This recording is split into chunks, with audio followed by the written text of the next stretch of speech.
What is Mawla? Slave. Abu Murrah is the slave or the servant of Hani. Hani, may Allah be pleased with her, she had a servant. His name is Abu Murrah. This Abu Murrah used to serve her and look after her. Like you, sister, you may have someone who buys things for you, does things for you. He narrated hadith on her. They were so close, look at me. In Islam, the master and his slave are so close that sometimes the slave becomes teacher. Because the slave was with the Prophet ﷺ. His master traveled, for example. For example, I have a slave. And I traveled, Sheikh Zoubir went to Mecca or Ta'if to do business. But my slave went to hadith of Rasulullah ﷺ and heard him. When I come back, I tell him, what did I miss? Come teach me. So I narrate hadith on him. He narrates hadith on me. Yet everybody has his job and his position in society. Subhanallah. So slavery in Islam was not like slavery of Kunta Kinte in America, based on struggle and conflict. No. It was based on, you need me, I need you. Alright. So what did he say? Said that he rode with Abu Huraira to his land in Al-Aqiq Valley. When he entered his land, he shouted in his loudest voice, "Peace be upon you, mother, and the mercy of Allah and His blessing." She replied, "And peace be upon you, and the mercy of Allah and His blessing." He said, "May Allah have mercy on you, as you raised me when I was a child." She replied, "My son, may Allah reward you well and be pleased with you, as you were dutiful towards me when old." Musa, one of the narrators of this hadith, said the name of Abu Huraira was Abu Bakr bin Amr.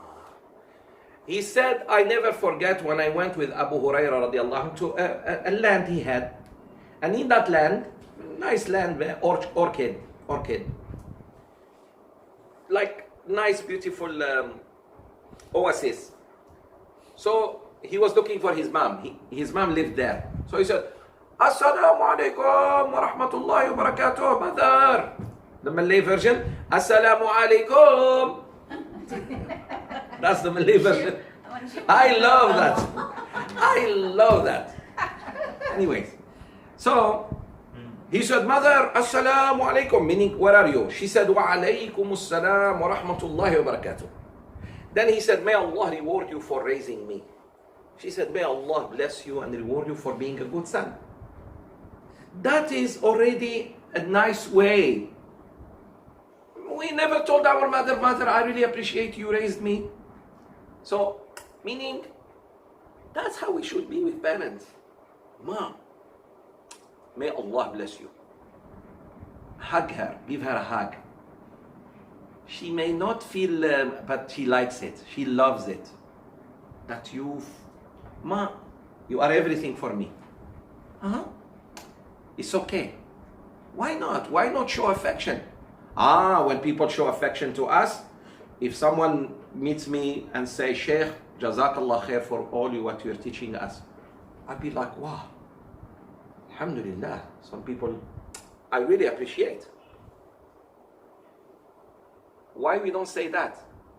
And by the way, why are you surprised that your children don't say that? Because they never saw you doing that to your mother and father too. And sometimes do it in front of kids, not to show off, but to teach them. You kiss her hand, you kiss her head. Show them, let the children see that this is my mom, this is my dad. So the Sahabi, Ma, where are you? He's missing her. She said, Wa alaikum salam. She's coming. She heard him.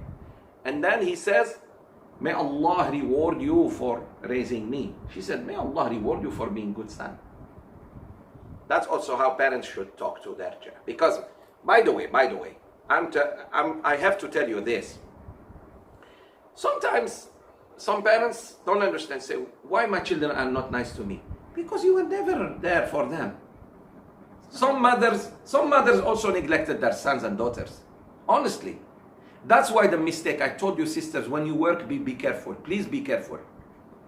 Because you don't have two hearts. You have only one heart. You cannot have two hearts. So either your heart is with your children when they needed you, especially when they were babies until the age of 13, 14, or your heart was to your boss. Your loyalty was to your boss. So the children, Ma, you didn't give us love. How can we give it to you now? You were never nice to me. The last time, I don't even remember when you hugged me and look at me in the eyes and say, I love you, son or daughter. So that's why I say sometimes the disobedience of the parents to the children is before the children disobey the kids, their parents. And that's serious. Nobody wants to look at that. Okay, it's like this. We are kids, we are young. We need our parents. So if they neglected us, I'm not saying you have every excuse to be rude to them. No, but I'm saying I can understand socially what happened. Because if mommy was sick, mommy wanted to be, she was the anchor of that time on TV. She was thinking so much about her look more than her children. That is the problem, sisters. Her job was everything. It even almost cost her her marriage. The husband was not happy. No, serious. It's dangerous. It's really dangerous.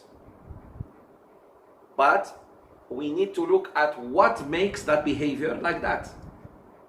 So parents must be loved and respected even when they were so rude to us, because that pleases Allah. So that is what our beloved Rasul teaches us.